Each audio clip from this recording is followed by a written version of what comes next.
En ce début de trimestre, permettez-moi d'aborder la très importante question « Comment apprend-on ?» La question est d'autant plus importante que la réponse à cette question détermine les choix pédagogiques que l'on va faire pour provoquer des apprentissages chez nos étudiants.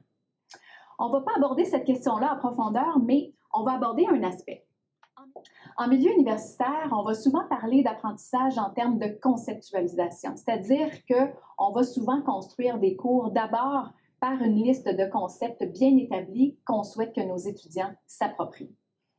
Si on met l'accent sur l'acte de conceptualisation ou d'abstraction, on se rend compte qu'abstraire, c'est l'acte de repérage des invariants. C'est-à-dire que sur la base d'un certain nombre d'observations d'un phénomène, on va en isoler les invariants pour se représenter l'essence d'une chose, l'essence d'un concept.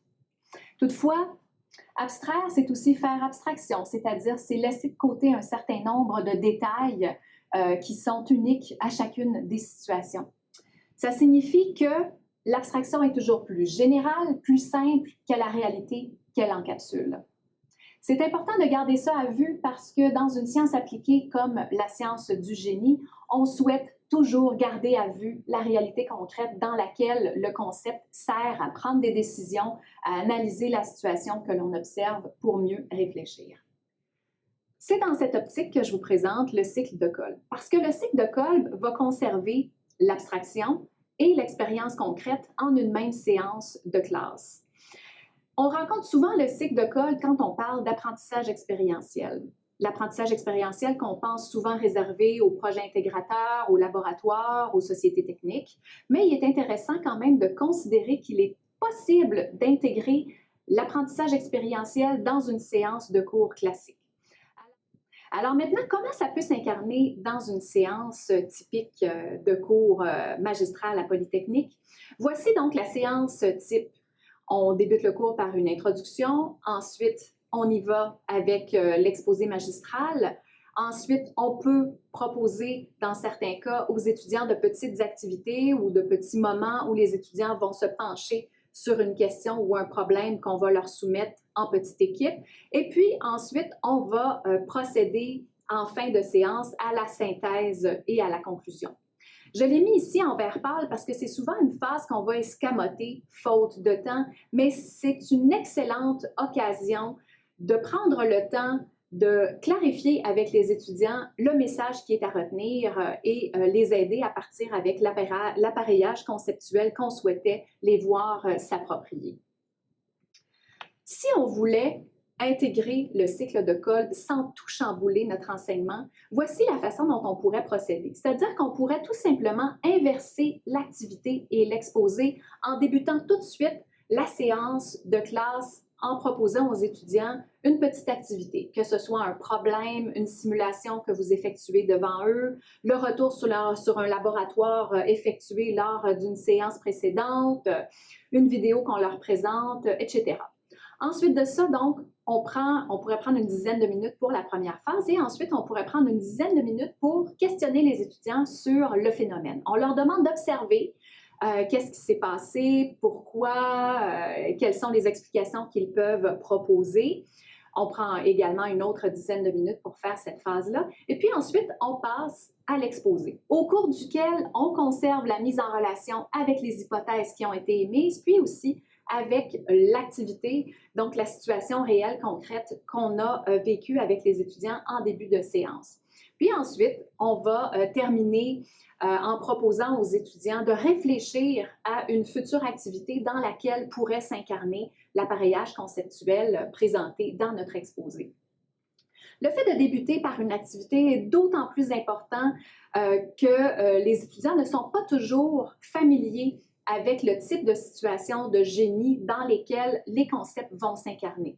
Donc, dans ce temps-là, cette première phase-là est extrêmement importante pour aider les étudiants à se représenter les situations types dans lesquelles ils pourront réutiliser les concepts qui sont abordés avec eux en classe.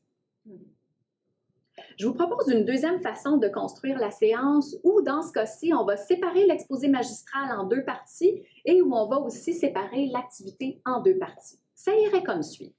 On débute la séance par une brève introduction. Ensuite, on on y va avec la première partie de l'exposé magistral pour ensuite s'interrompre au moment de notre choix pour lancer les étudiants dans une première partie d'activité. Ils y vont un peu à froid et on sait qu'ils ne seront pas capables de la compléter. On les interrompt ensuite pour les questionner sur le phénomène observé, pourquoi ça a bien fonctionné, pourquoi ça a moins bien fonctionné. Ils émettent des hypothèses. Et ensuite, on y va avec la deuxième partie de notre exposé. Puisque les étudiants ont rencontré des problèmes ici, ils sont souvent davantage intéressés à écouter cette deuxième partie-là pour vraiment comprendre là où ils ont failli. Une fois qu'ils sont davantage outillés, on peut les retourner à l'activité pour qu'ils puissent la compléter avec davantage de succès.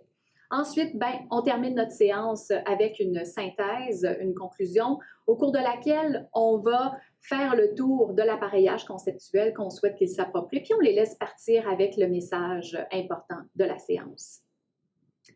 Il ne faut pas non plus s'en faire un carcan, c'est-à-dire qu'on pourrait très bien débuter par une autre phase que celle de l'expérience concrète, mais on va quand même voir à compléter ces 4 phases-là, surtout pour des éléments conceptuels pour lesquels on souhaite que nos étudiants développent un certain savoir-faire, un certain savoir-agir en situation de génie. Vous avez vos préférences, mais vos étudiants aussi ont des préférences individuelles. Certains vont préférer tout savoir avant de se mettre en action, d'autres vont vouloir commencer par manipuler avant d'abstraire. Donc, le but ici, ce n'est pas de varier pour varier, mais vraiment varier dans le but de maximiser le potentiel d'apprentissage de nos séances de classe, puis de s'assurer que nos étudiants sont capables de remobiliser ces concepts-là dans des situations de génie à venir. En conclusion, l'apprentissage, c'est beaucoup plus un processus qu'un produit. C'est un processus qui n'est jamais vraiment terminé. Conceptualiser, apprendre, c'est transformer constamment le monde à travers notre expérience, mais c'est aussi se transformer constamment à travers l'expérience. Si vous souhaitez en discuter davantage et intégrer davantage les différentes phases du cycle de Kolb, n'hésitez pas à nous écrire à baip@polymtl.ca pour en discuter. Bon trimestre.